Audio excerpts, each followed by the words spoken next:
comienza un nuevo capítulo de su programa A Favor de las Mujeres, programa que busca informar sobre la propuesta de constitución que será votada este próximo 17 de diciembre. Esta iniciativa es transmitida por el Facebook y el canal de YouTube de la Unión Demócrata Independiente. Soy Carolina Navarrete Rubio, abogada, magíster en políticas públicas y ex consejera constitucional. Y en este programa abordaremos los temas que están presentes en esta nueva propuesta de constitución, y para eso en cada capítulo me acompañarán distintas invitadas con las cuales iremos explicando los avances que presenta este texto y por qué esta es una constitución que está a favor de las mujeres.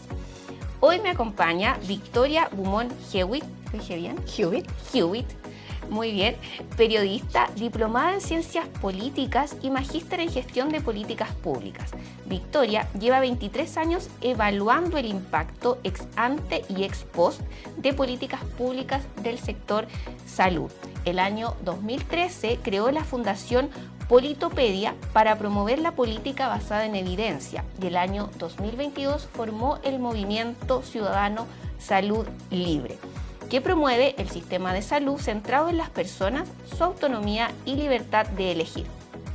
Con este movimiento ciudadano lo que ella busca es promover una reforma integral de nuestro sistema de salud, la mejora de FONASA y la creación de múltiples alternativas de atención de salud para los chilenos. El movimiento reúne tanto afiliados de FONASA como de ISAPRE. Bienvenida, Victoria, a Favor de las Mujeres. ¿Cómo estás? Muy bien, muchas gracias por la invitación. Feliz de estar con ustedes. Gracias a ti por aceptar esto y bueno, estamos en un contexto de decisiones, de definiciones y de acuerdo a tu presentación hay algo que me llama la atención y que quiero que me cuentes un poco por qué nace o cómo nace el Movimiento Salud Libre. Mira, bueno, yo he estado siempre desde el punto de vista del análisis técnico-político, ¿ya? 23 años analizando regulaciones del sector, digamos en ese sentido, invitada bien seguido a las comisiones de salud de la Cámara y del Senado para los distintos proyectos de ley. Y en el año, a finales del 2021, yo recibí un diagnóstico médico más o menos serio, ¿ya?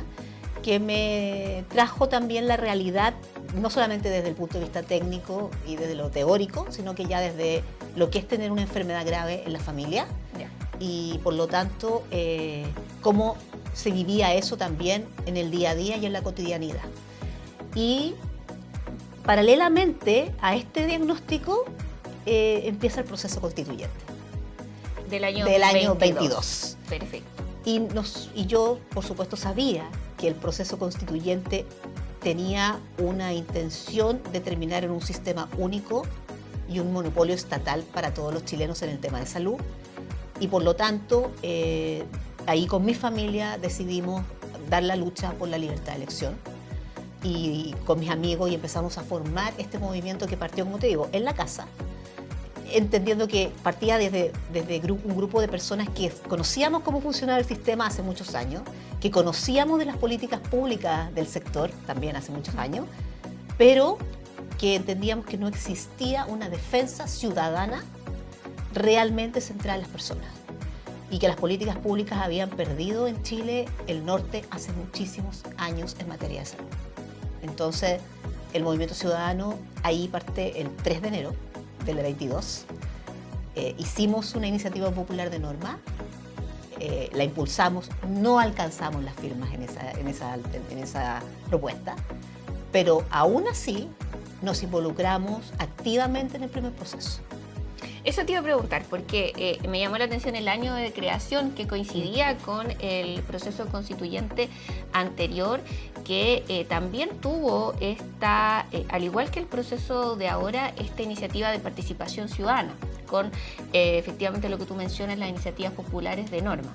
Que si bien en ese año tú me dices que no lograron las firmas, igual tú estuviste presente, ¿cierto?, en ese proceso, pudiste asistir a las comisiones del proceso anterior para poder poner, digamos, en el debate este tema, pensando en que ellos, como tú bien dices, querían un sistema único de salud para todos. Sí, o sea, la idea era que si no alcanzábamos las firmas, de alguna forma teníamos que, de todos modos, llegar por lo menos a instaurar la discusión de la importancia entre un monopolio estatal y el impacto para las personas en aquello versus lo que nosotros pensábamos que era lo que los chilenos queríamos, abrir las alternativas de atención de salud a las personas. Entonces, de ahí fue un trabajo constante, hicimos muchas redes sociales y además estuvimos trabajando mucho mandando cartas con los análisis de cada una de lo que se estaba discutiendo una vez que ya se aprobó, digamos, una vez que ya sale este texto. Obviamente ahí lo destrozamos inciso por inciso, ¿ya? Y claro, de hecho hubo una discusión muy interesante donde, por ejemplo, hubo concejales, era constituyentes en esa época, sí, constituyentes de izquierda que estaban planteando esta dicotomía que hay entre la libertad de elección y el ingreso en Chile. Y nosotros le dijimos, perfecto, pero para avanzar en libertad de elección, sobre todo si tú quieres libertad de elección para todos, sin condición de ingreso, tú tienes que colocarla en la Constitución, porque es el primer paso. Y la verdad es que hubo gente que sí se abrió a la posibilidad, pero obviamente después, en lo que era la discusión política probablemente tal, no hubo ningún espacio para los anhelos ciudadanos. Ninguno. Y eso a mí me hace ahora pensar también en la frase que están ocupando, que, bueno, de acuerdo a la propuesta de este año 2023, ellos dicen que solamente eligen quienes tienen dinero. Y ustedes les dijeron que quizá era posible que eso no es así, o sea, con buenas políticas públicas eso puede mejorar. Lo que sucede es que la Constitución vigente y ahora la nueva propuesta son, a mi juicio, la base para poder avanzar en la discusión legislativa de la libertad, ¿ya? De hecho, durante el gobierno anterior, digamos, la segunda administración del presidente Piñera, se envió un proyecto de ley y la discusión abría libertades de elección al segmento A y B de FONASA. Y la izquierda se opuso radicalmente a abrir la libertad de elección a las personas carentes de recursos. Mira, qué bueno saberlo. Vamos a ahondar un poco más en ese tema más adelante. Pero tú ya dijiste que, durante el proceso 2022 Salud Libre estuvo presente, destrozó, dijiste, inciso por inciso. Sí. Si recuerdas algo que te haya llamado más la atención o algo que tú dijiste, esto ya no puede ser, es la aberración máxima de o querer cambiarlo todo, como fue el proceso anterior, o quizás de la ignorancia del sistema y que tú finalmente te das cuenta por la experiencia que tienes en temas de salud. O sea, yo te diría que una de las aberraciones máximas del texto anterior era la salud para unos y para otros. Se consagraba... O sea, ahí sí dividían. Se consagraba... Y ahí sí hacían diferencia. O sea, se consagraba una salud donde en la cotidianidad tú tenías a la persona machi o a la persona del pueblo originario por encima del médico. Entonces, en ese momento, y de hecho lo conversamos con constituyentes del sur, les decía, imagínate tú cuando tengas que tomar, el director médico de un hospital, el hospital de Temuco, tenga que tomar una decisión de vida o muerte de una persona de pueblo originario, pero el lonco o la machi se opongan o tengan que tomar la decisión esas personas porque los dejaste por encima. La salud ancestral estaba por encima de la salud occidental, llamémoslo así. Entonces nos generabas dos mundos que iban a chocar constantemente. Claro que sí. Y no había igualdad ante la ley, porque, por ejemplo, ahí se le aceptaba las costumbres de la salud ancestral. Pero si un individuo común y corriente, ciudadano chileno, que no fuera de un pueblo originario, por ejemplo, no aceptaba algún tema o simplemente quería acceder a un modelo distinto al estatal y monopólico, no podía.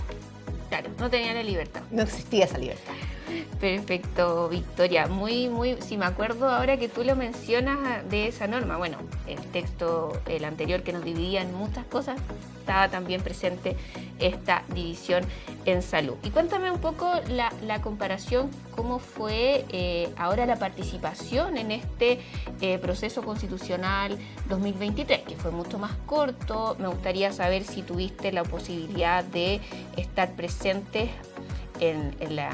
quizás en la etapa de los expertos los primeros 3 meses, o finalmente solo cuando llegamos los consejeros constitucionales y se habilitó estas plataformas para nuevamente ir a postular estas iniciativas populares de norma para que quedaran en el texto. Sí, mira, yo creo que voy a ser políticamente incorrecta, pero a mí este proceso ha sido duro para los movimientos ciudadanos. ¿Ya? No ha sido tan fácil de colaborar. Si bien yo te diría que nuestra propuesta fue escuchada en un 80% de su espíritu y participamos de todo lo que era el proceso de participación ciudadana, no tuvimos ninguna injerencia en el proceso de los expertos. Sí. Que ellos estaban trabajando en el anteproyecto. Y el anteproyecto no contempló la libertad de elegir en salud. O sea, había que ingresar allá con los consejeros para poder claro, entonces era hacer urgente que alguien representara lo que al final más del 80% de los chilenos decía en las encuestas, que quería mantener el sistema mixto y la libertad de elegir entre un sistema u otro o entre las distintas alternativas. Y como eso no fue recogido por los expertos, seguramente por el tema del empate político, claro, ese era el momento en que la ciudadanía tenía que tener un espacio. Y la verdad es que tuvimos un espacio mucho más desafiante porque fue muy corto, ¿ya? O sea, nosotros nos tuvimos 5 días para juntar las 13.000 firmas, o sea, que logramos, y las 13.000 firmas se juntaron en las últimas 24 horas. Fue maratónico, fue desafiante para los movimientos ciudadanos, pero todo el esfuerzo que se hizo fue recogido y escuchado. Y eso yo te diría que es lo primero que se valora de este nuevo proceso, porque además había una seriedad. Y yo que puedo hacer el paralelo entre lo que es el trabajo legislativo y el trabajo de la convención, de la consejo. Te diría que este consejo fue ordenado, institucionalmente serio. Entonces tú realmente sabías que si eras escuchado, te estaban escuchando, estaban tomando atención de tus argumentos. Perfecto. Lo que no siempre sucede en el legislativo. Qué buena esa diferencia, porque una de las cosas que a mí como exconsejera me preguntan es esa comparación. Yo siempre digo que como nosotros teníamos las reglas claras, teníamos un reglamento desde antes como consejeros, sabíamos el funcionamiento de las comisiones, de todas las instancias que formaron parte de este tiempo que fue muy corto. Agradezco esas palabras porque de verdad que yo también lo sentí así, de que estas iniciativas populares de normas fueron escuchadas por un lado, como tú dices, con respeto y se valoraron, y yo creo que también en la comisión que te tocó participar hubo preguntas, hubo un debate con altura de miras y de contenido para tratar de avanzar en ese tema, en la propuesta, y por lo tanto eso también hace evidente que en este proceso del año 2023 sí existió participación ciudadana y sí hay anhelos nacidos desde la ciudadanía que están plasmados en la propuesta de este año 2023. Y cuéntame un poco cuál era el debate o cuáles eran las distintas opiniones con las que tú te encontrabas que hacían, digamos, desafiante para ti, para poder explicar, para poder argumentar de buena manera por qué era importante que los argumentos o lo que propone Salud Libre quedara a nivel constitucional y por qué era algo bueno. Mira, en primer lugar porque nosotros siempre estamos pensando en que estamos construyendo las nuevas bases institucionales hacia el futuro. Sin embargo, la gente que está en contra o la gente que no quería escucharnos siempre estaba pegada en el pasado. Entonces se quedaban en el argumento de que lo que se pretendía era consagrar un modelo ya, el modelo actual, que es el modelo ISAPRE-FONASA, esta dualidad. Ya. O sea, ellos partían de la base que querían perpetuar este modelo. Exacto. Perfecto. Ese era el error de base. Claro, entonces, y de hecho, hasta el día de hoy, a nosotros, que estamos en redes, nos dicen, no, si ustedes quieren perpetuar el modelo ISAPRE. Y no, lo que nosotros estamos proponiendo es una nueva institucionalidad para el país basada en la libertad de elección. Que nosotros estemos proponiendo principios parecidos a la Constitución de los 80 no significa que el modelo de bajada de política pública sea el mismo. Me quedó clarísimo. ¿Ya? Entonces, ¿cuál es el principal desafío? Precisamente romper eso, porque la gente tiende, y con justa razón también, tiende a pensar en lo que conocen, y se conoce ISAPRE y FONASA. No tienden a mirar que podemos construir como país un modelo mirando modelos de distintos países. Entonces que podemos, para mí, esta redacción es la oportunidad para avanzar en libertad. La redacción de la propuesta. De la propuesta actual. Yo te diría que es un primer paso. Hay mucho trabajo legislativo que hacer de ahí y hacerle una buena bajada. Pero además, quiero que quede claro que lo interesante de esta propuesta es que toma como base lo que ya teníamos, o sea, no es una irrupción, no es destruir nada, pero se hace cargo de los dolores. Se hace cargo de los dolores que vive la gente en el sistema privado y de los dolores del sistema público.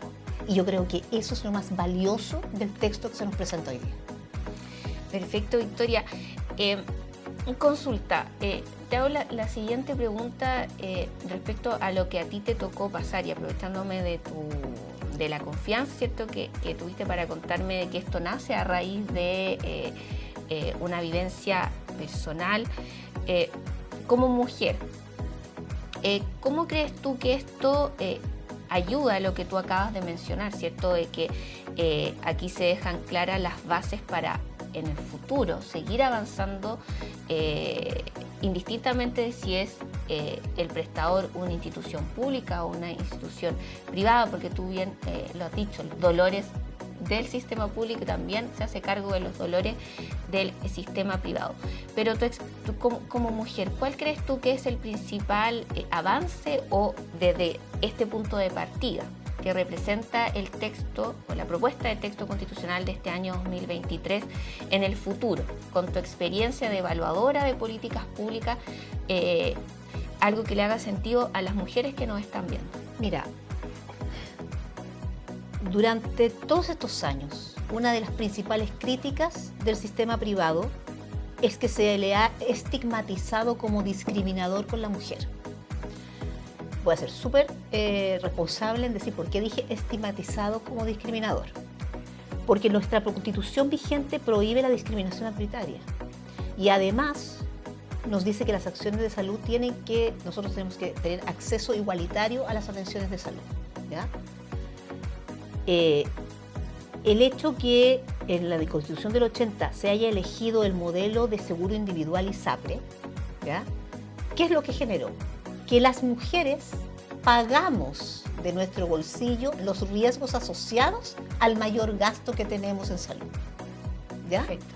Por eso yo digo que eso no necesariamente constituye una discriminación arbitraria, porque es un tema técnico. Sin embargo, desde el 2010 en adelante la discusión ha sido que no puede existir ese mayor pago por el riesgo asociado a la vejez y a las mujeres, ¿ya? Lamentablemente... O sea, la mujer no tiene que hacerse responsable del mayor riesgo que tiene por ser mujer. Por ser mujeres. Perfecto. ¿Cachai? Ahora, el punto es que esa discusión se tuvo que haber dado con estos términos y con esta altura técnica que te estoy diciendo en el legislativo. Y eso nunca se dio. Por lo tanto, hoy día la propuesta nos está proponiendo un plan garantizado universal de salud, que no discrimina ni por sexo, ni por edad, ni por patología. Técnicamente es tremendamente desafiante, Carolina, O sea, no es fácil manejar este pool de riesgo y llegar a una tarificación igualitaria. O sea, va a ser un tema. Pero lo que están haciendo con ese inciso es bajar y constitucionalizar la no discriminación por sexo. Y eso es una tremenda buena noticia para las mujeres, ¿no? Y por eso es que, si bien a mi juicio el plan garantizado es una medida de política pública, el hecho de que esté en la Constitución nos da la certeza de que hay un instrumento constitucionalizado que nos protege igualitariamente a todos, personas que elijamos prestador privado o prestador público. Y eso es llevar la igualdad realmente y hacer ese ejercicio efectivo. Perfecto, Victoria, nos quedó clarísimo. Estamos en el programa A Favor de las Mujeres el día de hoy con Victoria Beaumont. Victoria, un placer haberte tenido acá en el programa. De verdad que nos explicaste muy claro cuál fue tu participación como fundadora del movimiento Salud Libre, la comparación que pudiste hacer entre el proceso del año 2022, este proceso 2023, nos quedó muy claro la diferencia de paradigma que incorpora esta nueva propuesta de constitución y que realmente responde a un cambio que en el futuro, en las políticas públicas que recojan este principio que acabamos de abordar, puedan ser más eficaces y eficientes para atacar esta crisis que tenemos el día de hoy en salud y que tampoco va a terminar con este nuevo texto, pero tú bien lo dejaste claro, sienta las bases para que el cambio con la orientación correcta suceda. Y una cosa además que es un detalle. Por favor, Victoria. Un detalle no menor. En la Constitución vigente protege el acceso igualitario y libre. Y la Constitución actual. Exacto. Igualitario y libre, perfecto. Y ahora se le agrega lo oportuno. Entonces, cuando tú agregas igualitario, libre y oportuno, el desafío de política pública es que tú generes plazos de atención para todas las acciones de salud del país. Y además, el segundo inciso, lo que hace es que te protege todas las acciones de salud o prestaciones de salud que una persona o un chileno puede recibir en la vida. O sea, ya no es solamente el acceso a la recuperación, sino que es desde la promoción hasta el cuidado y para todo el ciclo vital. Entonces, de verdad, la construcción que hicieron de protección es un upgrade realmente potente a la Constitución vigente. Y cuando hablamos, tú bien lo mencionas, cuando se agrega el concepto de oportuno, ¿lo podemos relacionar directamente con lo que actualmente tenemos, que son estas listas de espera, que las personas se mueren esperando una atención en salud? Por eso te dije que esta Constitución se hace cargo del dolor privado y del dolor público. Al colocar la oportunidad, colocas el desafío del manejo de la lista de espera. Pero además, en el cuarto inciso, es deber del Estado sostener y coordinar una red de prestadores. Esa red de prestadores tiene que ser homogénea en oportunidad y calidad. Entonces, ¿qué es lo que le estamos diciendo al Estado? Que tiene que tener una red de hospitales y clínicas, pero que tienen que tener una calidad homogénea. Es primera vez que se constitucionaliza el deber del Estado de hacerse cargo de la calidad de sus hospitales. Victoria Beaumont en A Favor de las Mujeres. Es que de verdad que quiero agradecer tus intervenciones porque han sido muy clarificadoras, han sido muy reveladoras de lo bueno que tiene esta propuesta en materia de salud. Muchas gracias por habernos acompañado en el capítulo del día de hoy. Victoria Beaumont, periodista, diplomada en Ciencias Políticas y magíster en Gestión de Políticas Públicas, fundadora del movimiento Salud Libre, que participó activamente en el proceso constitucional del año 2022 y también en el proceso de este año 2023. De verdad, Victoria, nuevamente agradecerte. Ha sido un programa muy bueno, muy específico, orientado a la protección de la salud integral. nos despedimos, los esperamos para el próximo capítulo de A Favor de las Mujeres, donde me va a acompañar otra gran invitada, donde vamos a estar abordando otro importante tema que está presente en la propuesta de constitución y donde explicamos por qué esta es la constitución a favor de las mujeres. Chao, chao. Chao, chao.